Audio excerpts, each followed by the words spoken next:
¿Qué tal, amigos de Vanguardia MX? Muy buenas tardes, casi noches. Qué bueno que nos acompañan otra vez acá en la fanpage de Facebook y en nuestro canal de YouTube, el canal de YouTube de Vanguardia, en este espacio en el cual estamos tratando de analizar los diferentes aspectos de esta nueva normalidad a la cual nos ha arrojado la pandemia del coronavirus.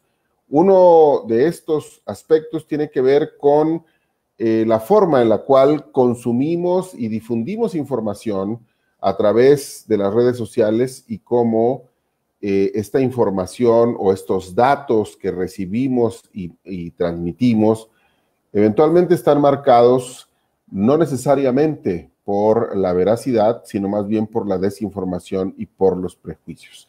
Y para hablar de este tema, el día de hoy me da mucho gusto recibir acá en este espacio a Alberto Borbolla, quien recientemente se ha sumado a la firma Metrix, cuyos especialistas regularmente nos ayudan acá en este espacio. Alberto, ¿cómo estás? Buenas tardes, gracias por acompañarnos. ¿Qué tal, Carlos? ¿Cómo estás? Muy buena tarde. Saludo a tu audiencia. Pues decíamos, Alberto, que la desinformación acompañada de los prejuicios es algo que pues hoy constituye un fenómeno importante, pero que solamente es un fenómeno importante potenciado por la tecnología. Pero tanto la desinformación como los prejuicios han estado allí con nosotros siempre, desde que inventamos la civilización. Sí, como un poco el ejemplo que platicamos, la realidad es que los rumores y la información parcial o influenciada con ciertos prejuicios, pues siempre ha existido a lo largo del tiempo, particularmente en México, y efectivamente estos medios sociales pues realmente lo que hacen es potenciar y a lo mejor lo que era un rumor que tardaba en expandirse en un pueblo un tiempo determinado, pues gracias a los medios sociales, Twitter, Facebook, WhatsApp, etcétera, pues realmente es probablemente en minutos, gran parte de la población ya conozca esta información que no necesariamente es cierta, ¿no? Entonces, efectivamente, como dices, los medios sociales simplemente potencian algo que ya existe, ¿no? Algo que ya está latente y que se transmite o que se realizaba antes, previamente, a lo mejor con otro tipo de mecanismos, ¿no? Ya, pero es que vale mucho la pena, acaso sea lo más importante, darnos cuenta de que no es la tecnología, sino somos nosotros. Sí, básicamente es una herramienta y como todas las herramientas pueden utilizarse para diferentes propósitos. Y entre más poderosa sea la herramienta, el impacto que puede tener pues puede ser mayor, tanto en aspectos positivos como en aspectos negativos, ¿no? Seguramente tú a lo mejor somos más o menos de la misma generación, ¿Sí? el recordar que, o sea, el asimilar que prácticamente puedo enviar un mensaje y me puede estar leyendo alguien en otra parte del mundo en segundos, pues la realidad es que es algo que hace algunos años no nos imaginábamos, ¿no? Ese mecanismo, la tecnología llegó a unir a unirnos, ¿no? Pero para bien o para mal, ¿no? Subyacente sigue estando la naturaleza humana, ¿no? Claro, y decíamos pues que eso es muy importante ponerle interés, ponerle énfasis, porque en todo caso la mala información o la información interesada o sesgada o abiertamente manipulada causa efecto o no, porque nosotros estamos predispuestos para procesarla de esa manera sin verificarla o simplemente porque está escrita en un lenguaje que es suficiente para nosotros para darla por buena. Sí, generalmente el ser humano no nos gusta la incertidumbre, ¿no? No nos gusta saber qué es lo que está pasando. Y lo que tratamos de hacer es encontrar una narrativa que nos explique esa realidad. ¿Sí? Y esa narrativa a veces nos hace apegarnos a explicaciones que no necesariamente están ligadas con la realidad, ¿no? Seguramente has escuchado un ejemplo de esto en nuestros vecinos del norte en Estados Unidos. Hay toda una especie de, casi es una secta, los famosos QAnon, en los cuales es prácticamente creen en toda una serie de teorías de conspiración muy elaboradas, y en eso, y creen, y esa es su narrativa, y es la explicación de qué es lo que está pasando en el mundo, ¿no? Y entonces, y eso obviamente los hace asimilar ese tipo de prejuicios, y se enfocan en esa narrativa, y tiene implicaciones desde discurso de odio, temas de discriminación, lo vimos en estos días recientes, la milicia de chavos de 17 años con una R15 en las calles, y eso, pues obviamente lo que desencadena es violencia, ¿no? Entonces, pues realmente es algo que incluso se han hecho hay investigaciones formales de cómo si existen mecanismos de radicalización en cosas como YouTube o en estos mismos medios sociales, ¿no?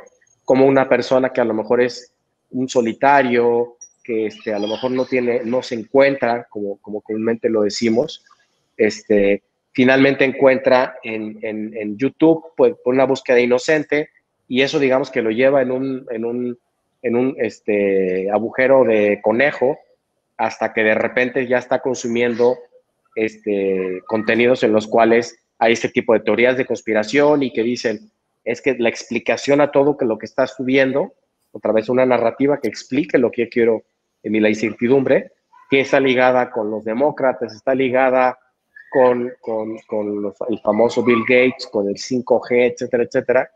Y esas personas, que eran, pues, vamos a llamarlos inofensivas, se radicalizan con este tema y digamos que, como decimos vulgarmente, ¿no? Se clavan en ese tema y realmente, si eso le agregas un tema de acceso a las armas que hay en Estados Unidos, pues solamente puede tener conclusiones o implicaciones funestas. Claro, y puede tener efectivamente derivaciones catastróficas. Me contabas antes de que entráramos al aire, por ejemplo, los casos estos de pueblos al sur de nuestro país, donde están ocurriendo cosas terribles con la pandemia del coronavirus. Sí, incluso seguramente tú lo has visto en medios sociales, ¿no? Dicen, oye, es que la gente en ciertos estados es más fácil que crean en el chupacabras a que crean en un virus, ¿no? Y eso pues puede parecernos de primera mano jocoso, pero la realidad es que tiene implicaciones graves, porque en ese tipo de estados y otros estados del centro, un poco el caso que comentaba contigo es de un pueblo que está a 1 hora de la ciudad de León, en los cuales, como te decía, si a alguien se le diagnostica COVID, hacen todo lo posible para que esto no se sepa. ¿Y por qué no se sepa? Porque ya ha ocurrido que la gente de repente sabe que su vecino tiene COVID y lo que hacen es que le queman la casa. Así, o sea, ese grado, ¿no? Entonces, todo este tema del COVID, en lugar de poderlo afrontar con políticas, con este tema de esta emergencia sanitaria, que poderlo afrontar como sociedad, pues la realidad es que más bien es algo que nadie quiere hablar de eso, porque hay gente que entre no cree que existe, y hay gente que dice, oye, si existe, pues la única manera que hacer es destruirlo, ¿no? Entonces, claro. La realidad es que eso incluso me atrevería a sospechar que es una de las razones, aunque el tema requiere mucho más estudio, por los cuales en general, y las estadísticas lo que ilustran, es que los mexicanos estamos tardando mucho tiempo en acudir a los centros de salud, ¿no? Y que mucha de la gente ya cuando acude a un centro de salud, la realidad es que la enfermedad está muy avanzada, ¿no? Y eso se refleja en las estadísticas, en los porcentajes de defunciones, y para personas que prácticamente ni siquiera los pudieron entubar, porque pues ya no había mucho que hacer al respecto, ¿no? Claro.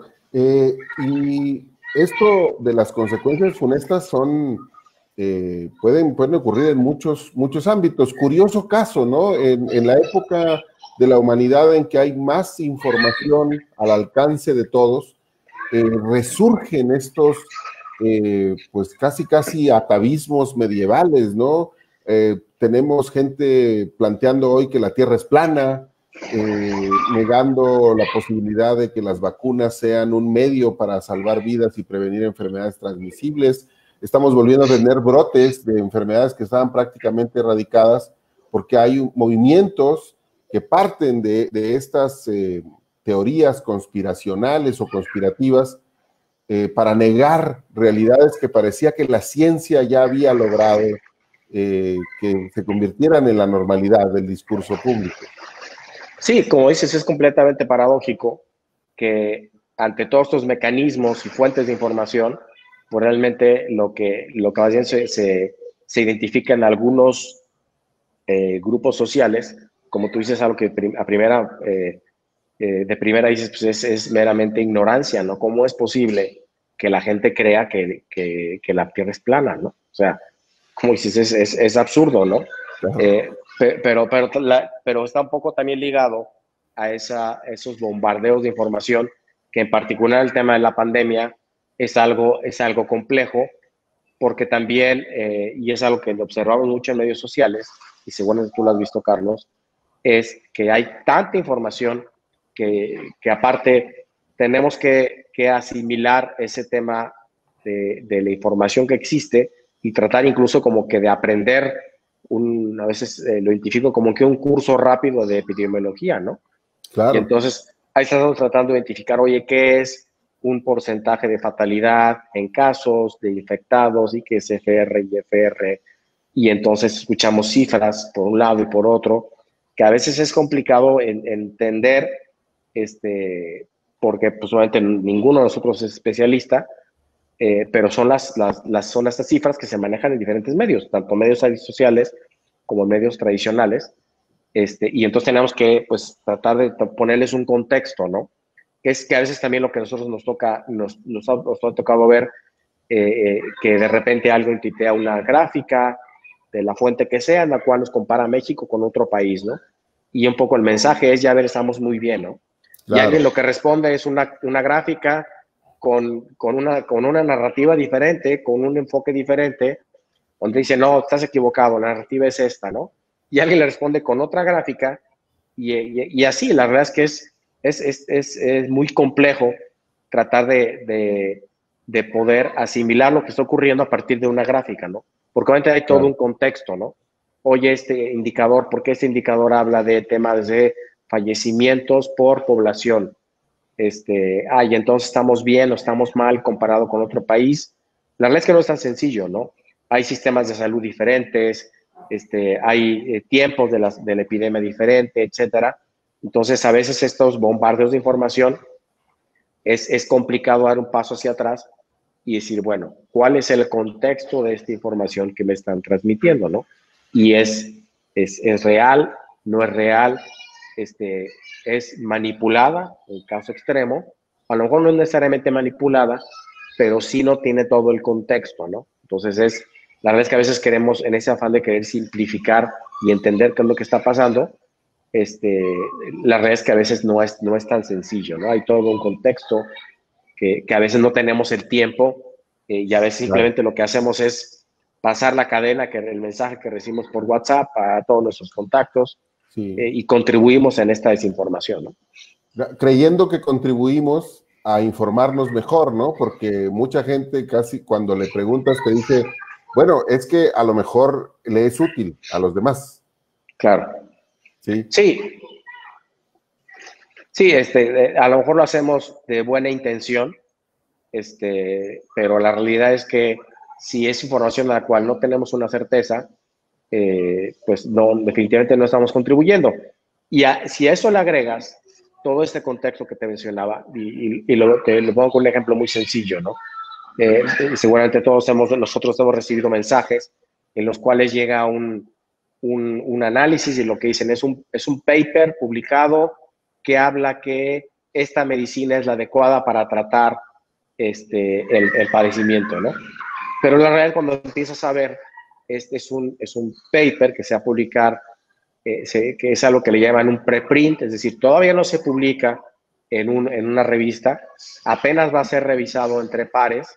Entonces, hay todo un proceso en los cuales la ciencia, los mecanismos de las revistas y demás, alguien identifica algo, potencialmente es un descubrimiento sobre un tema en particular, y hay todo un procedimiento en el cual ese paper, lo revisan, hay una revisión entre pares y dicen, oye, mira, el estudio está bien hecho desde el punto de vista científico, estadístico, etcétera. Y la realidad es que ahora, con el contexto en el que tenemos, en el cual, por un lado, todo el mundo queremos obtener respuestas, y por otro lado, también seguramente hay gente que quiere, que está en busca del protagonismo, y a veces también los medios tradicionales no ayudan mucho, y a lo mejor es posible que en la portada de mañana de cualquier grande periódico veas una publicación de este paper que no ha sido revisado por pares, que no ha terminado de cubrir su proceso, pero dice, bueno, pero ya está, ya hay un estudio que dice que esta medicina, compuesto, tiene muy buenos resultados, ¿no? Y la verdad es que es muy complejo que digamos que en fast track, digamos que en frente de nosotros, se están haciendo ese tema de validaciones, ¿no? Claro. Pero bueno, todo esto que hemos hablado hasta acá, Alberto, es, digamos, parte de la naturaleza humana y de una forma orgánica que tienen y que han tenido toda la historia de reproducirse las desinformaciones alimentadas por los prejuicios. Pero la tecnología ahora permite pues utilizar esas propensiones que tenemos para influir de manera, pues digamos, perversa en la opinión de las personas. Y eso es justamente lo que tú estás ahora trabajando y analizando a partir del análisis de grandes volúmenes de datos. Platícanos sobre esto que estás haciendo. Sí, aquí, digo, parte de lo que hacemos con el equipo de Metrics es analizamos estos millones de contenidos que se generan en todos los medios sociales, en temas de portales, redes sociales, redes privadas como WhatsApp y demás. Y básicamente lo que hacemos es todos estos contenidos que muchos de nosotros compartimos de manera cotidiana, analizamos cuál es el origen de ese contenido, cuál es el objetivo del mismo, cuál es a lo que nosotros lo que llamamos la intención del mismo, y eso lo mapeamos, si quieres verlo así, como una especie de red, ¿no? En el cual ponemos un punto donde tenemos ese contenido.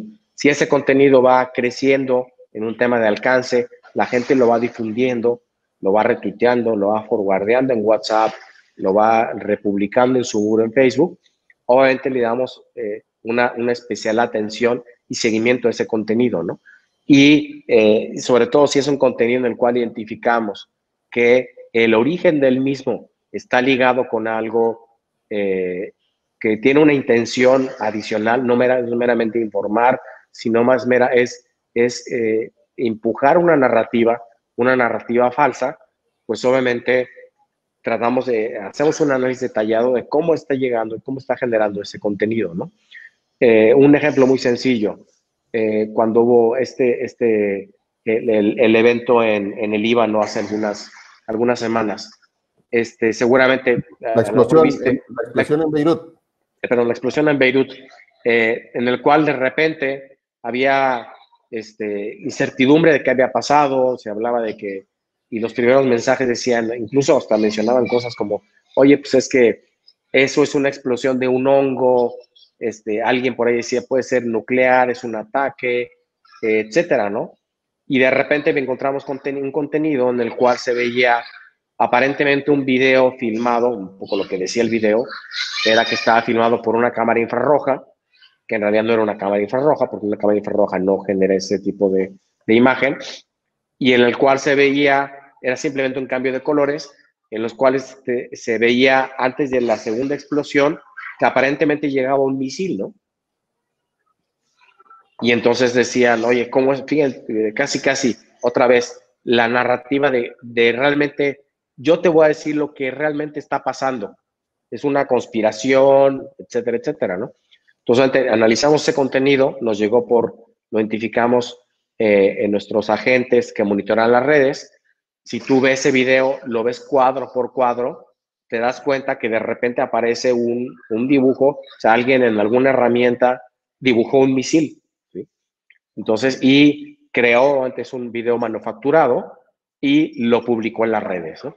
Y pues al menos durante un periodo de tiempo de alrededor de 3, 4 horas, como se dice la expresión, se regó como pólvora, ¿no? Y entonces estaba en Twitter, en WhatsApp, en Facebook, etcétera, ¿no?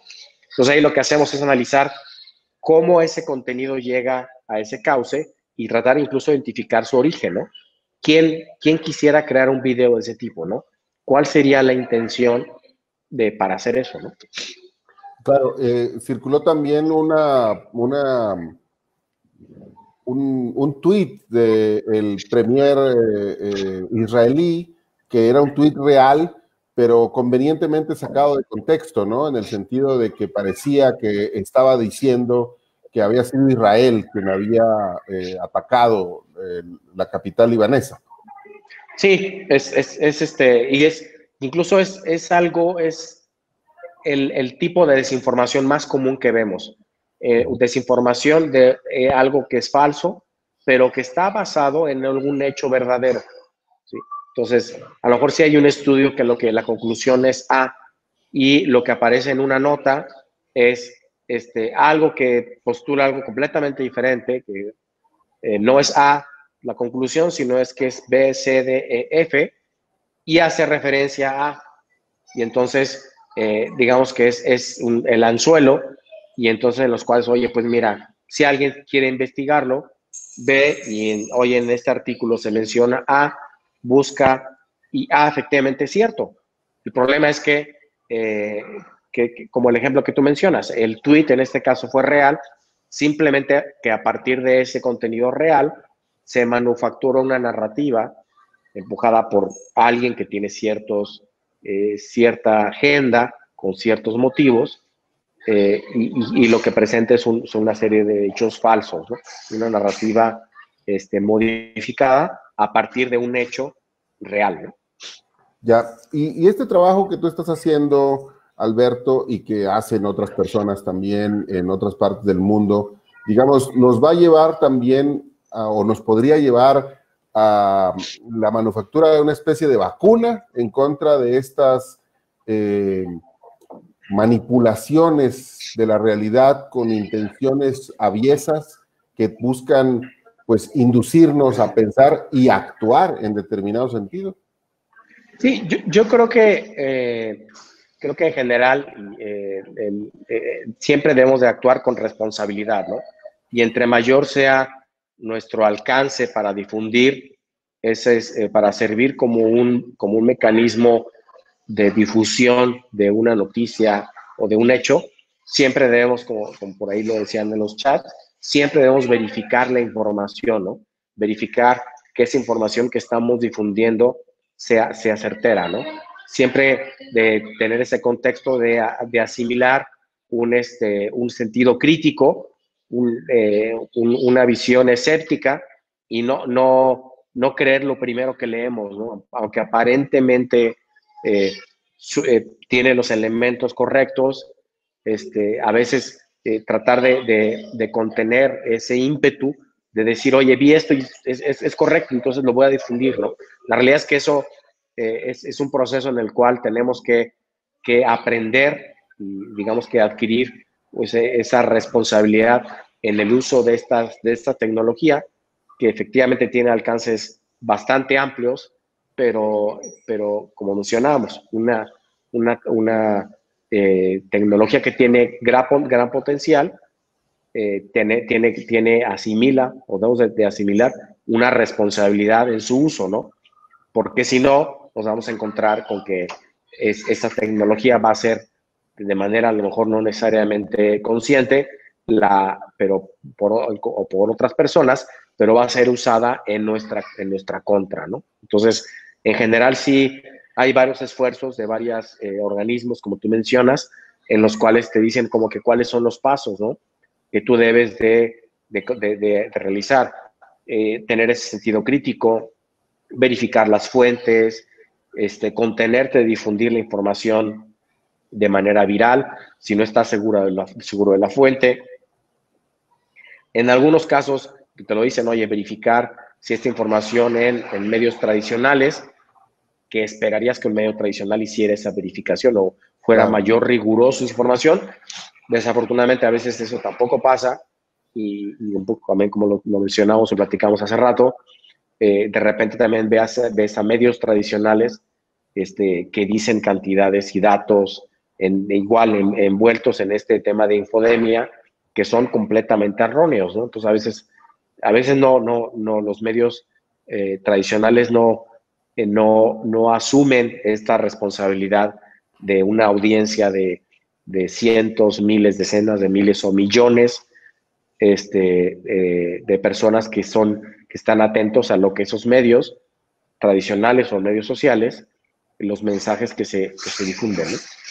Claro, pero también hay que decirlo, Alberto, detrás de estos intentos de manipulación de la realidad, pues está siempre la lucha por el poder. Lo que se pretende es obtener un cierto resultado que a quienes están detrás de estas maquinaciones, digamos, pues les implica conquistar o retener el poder, ya sea el poder público o sea el poder privado o en manos privadas. ¿Estarías de acuerdo con esta afirmación? Sí, otra vez, a veces, y en parte de ese proceso como tú mencionas, como vacuna para la desinformación, es a veces importante identificar, oye, ¿cuál es la intención? ¿Quién está empujándome este mensaje? ¿Cuál es la narrativa que quiere imponer? Porque esa narrativa va muy de la mano en qué es lo que tú quieres que creas como audiencia. Y generalmente esa serie de creencias, de narrativa, pues va ligada a una serie de objetivos, ¿no? Que pueden ser generar desasosiego, generar frustración, generar enojo, algo muy usado por los políticos populistas, en los cuales lo que quieren generar es un mensaje en el cual, como ellos lo llaman, ¿no? Motivar a sus bases, ¿no? Y entonces no es un mensaje de conciliación, crítico, racional, sino más bien es un mensaje más de la panza, ¿no? De llegar y de mover tus fibras más sensibles en torno a hacerte enojar, ¿no? Y es un poco donde se generan esos famosos sesgos cognitivos en los cuales tú lo que escuchas es un mensaje que escuchas A y sigues a gente que habla de A y etcétera, etcétera, y al final ya tú lo único que crees es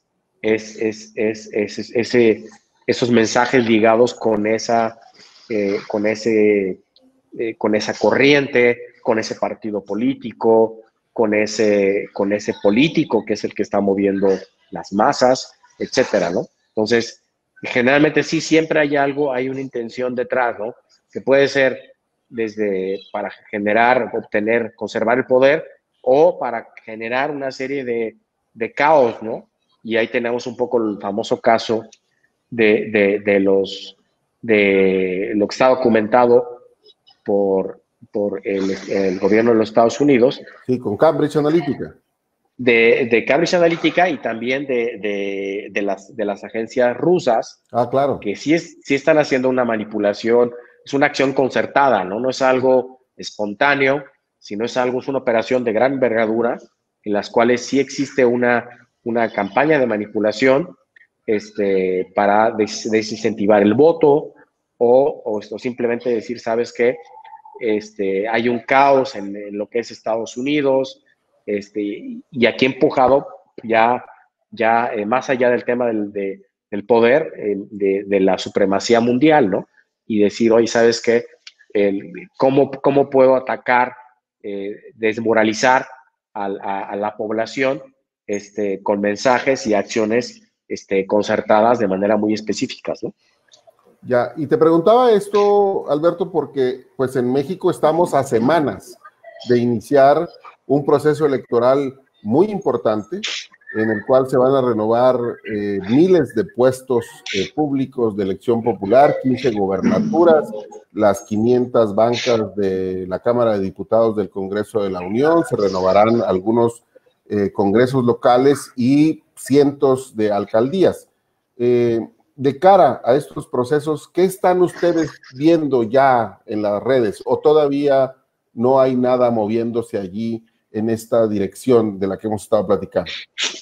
Pues mira, yo creo que todos somos conscientes que en los últimos años existe una gran polarización. Ya las acciones del gobierno prácticamente, salvo una audiencia que si se mantiene crítica y que dice, bueno, vamos a analizar qué es lo que se está haciendo, pero el 80% de los mensajes reflejan esta polarización y básicamente es una audiencia dice todo lo que el gobierno haga está bien y otra dice todo lo que el gobierno haga está mal, ¿no? No hay grises, ¿no? Cuando la realidad es que es así, la realidad es gris, la realidad es matices, contrastes, y acá en tema de polarización es todo está bien o todo está mal, ¿no? Entonces algo que ya empezamos a ver, o más bien empezamos a ver un incremento en la actividad y narrativas específicas de cara a esto que tú mencionas, ¿no? Finalmente, digamos que el banderazo oficial ya se dio, y sí, ya hay posicionamientos y ya identificamos grupos que se encargan de posicionar mensajes específicos, ¿no? Y si a eso le agregas que hay un evento de una crisis sanitaria a nivel mundial, con un impacto muy fuerte en lo que es México y del lado de una crisis económica, pues obviamente es un caldo de cultivo para que existan grandes esfuerzos publicitarios, de narrativas, de decir, oye, sabes que todo lo que hace el gobierno está mal, o por otro lado, todo lo que hace el gobierno está bien, ¿no? Entonces, definitivamente ya vemos ese incremento en la actividad y esos diferentes posicionamientos y estrategias para mover estos mensajes, que en este caso en particular, lo que estamos viendo también es que los plataformas, los medios sociales, ya están haciendo algunos mecanismos de contención, ¿no? Si tú, hay cierto tipo de mensajes que no puedes ya publicar de manera, como cualquier persona en Facebook, ¿no? Para hacer una campaña.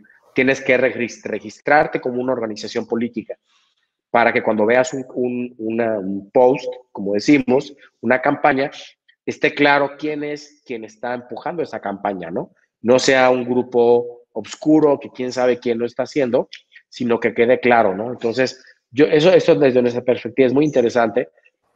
Primordialmente los dos grandes medios, como es Facebook y Twitter, están haciendo estos esfuerzos, por un lado de cerrar y de repente tirar cuentas que difunden mensajes de odio, o son tal cual, son bots, y por otro lado, reglas más claras en el tema de información política para que quede claro quién es quién está detrás de ese anuncio que yo estoy viendo ahora en mi pantalla, ¿no? ¿Y existe el riesgo o hay indicios ya que apunten en el sentido de que hay intereses extranjeros participando? Mira, la realidad es que se ha...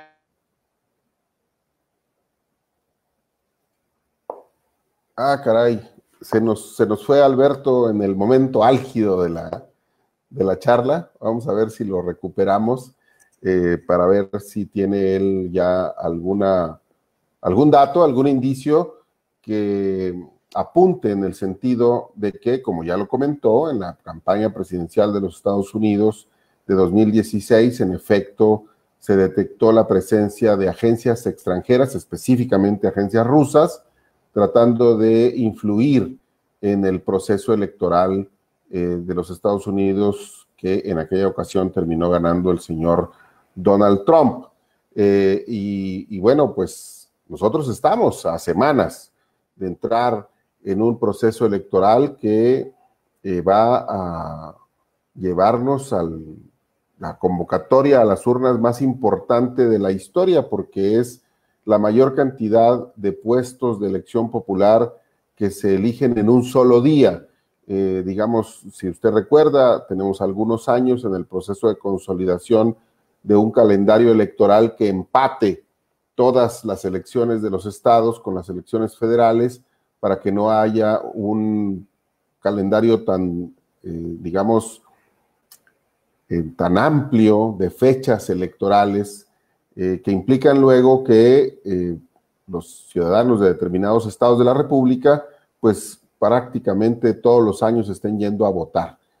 Se ha hecho allí una reforma legal que ha implicado que tengamos un calendario diferente y pues por eso el próximo año justamente tenemos 15 gubernaturas en juego en un mismo día. Tenemos 500 asientos en el Congreso de la Unión, específicamente en la Cámara de Diputados. Tenemos diversos congresos locales que se van a renovar también el mismo día, y las alcaldías, los ayuntamientos más bien de muchos estados, entre ellos el nuestro, el de Coahuila. Esta va a ser otra vez una ocasión en la cual los coahuilenses vayamos a las urnas 2 años seguidos. Como usted sabe, el próximo 5 de octubre vamos a ir a, 15, perdón, de octubre, vamos a ir a votar por los diputados locales. Ya regresó Alberto, nos estabas diciendo si había o no indicios de que hubiera intereses extranjeros que estuvieran pretendiendo participar en el proceso electoral mexicano. Se nos fue otra vez Alberto justamente cuando íbamos a